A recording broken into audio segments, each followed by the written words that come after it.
Breaking news. Money's no object for Caitlin Clark.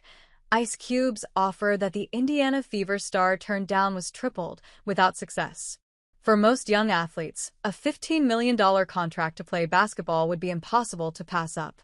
When Caitlin Clark entered the WNBA as the most anticipated rookie in league history, she carried the weight of expectation, the spotlight of March Madness, and, as it turns out, the lure of one of the boldest offers ever extended to a women's athlete. Ice Cube's Big Three League was prepared to pay her more money for one summer than she could make in a decade in the WNBA. Clark declined, and in doing so, she signaled that her future would be defined by legacy as much as by dollars. The story, which first emerged in March 2024, began with a $5 million contract offer from Big Three. But this month, league insider and announcer David Gonzalez revealed on the Teatview podcast that the number didn't stop there. "We offered Clark $15 million, Gonzalez said. "It started at 5, but the official final offer was 15 for 10 weeks. She must be making such good dough. I'm sure many offers came after. I'm sure we helped her make more money." For most players, a deal that size would be irresistible. For Clark, it wasn't even a distraction. At the time Cube's proposal surfaced, Clark was in the middle of leading Iowa through the NCAA tournament. She brushed off the speculation with her trademark poise. "I found out about the Big Three thing the same exact time you all did," Clark told reporters before facing Colorado. "I honestly don't talk about those things with really anybody.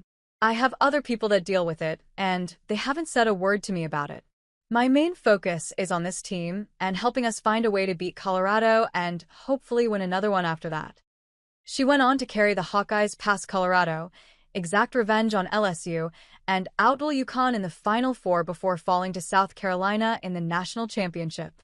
By then, her path was set.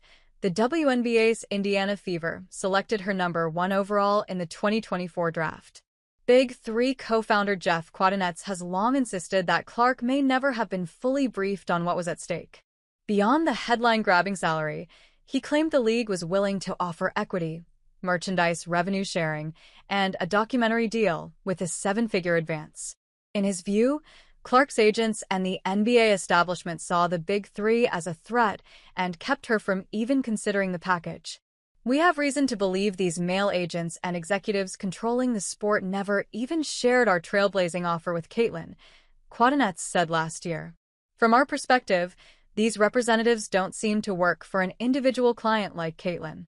They seem to work for the NBA mob." Whether or not Clark was kept in the dark about the full terms, she never wavered publicly from her commitment to the WNBA. Why Clark didn't need $15 million. The raw math makes the decision easier to understand. In her rookie year, Clark's Fever salary was only $76,535, but endorsement deals quickly pushed her annual income above $11 million. By April, Nike handed her an 8-year, $28 million deal, the richest in women's basketball history. Add in sponsorships with State Farm, Gatorade, Wilson, Hy-Vee, Xfinity, and others, and Clark was earning more off the court than most NBA role players. That reality softened the blow of walking away from Big Three money. Clark didn't need a 10-week cash windfall. She needed a league, a platform, and the chance to become the face of women's basketball. WNBA Commissioner Kathy Engelbert has often pointed out that Clark's value goes far beyond her salary line. Her presence boosted attendance, drove television ratings, and even fueled a more lucrative media rights landscape for the league. Clark herself has spoken about wanting to push women's basketball forward, not just chase the highest bidder. Her decision to bypass Big Three was about more than contracts. It was a rejection of a short-term payday in favor of a long-term legacy.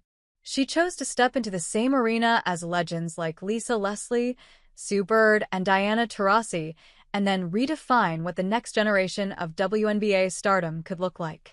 Legacy over a quick check. In the end, Caitlin Clark left $15 million on the table. But she also gained something far more valuable, the chance to cement herself as the defining player of her era, in the league that most needed her. For Ice Cube and the Big Three, the missed opportunity underscored just how much Clark's influence had grown.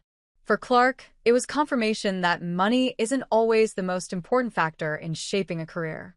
Sometimes, the bigger gamble is choosing the harder road and betting that your impact will outlast even the boldest offers.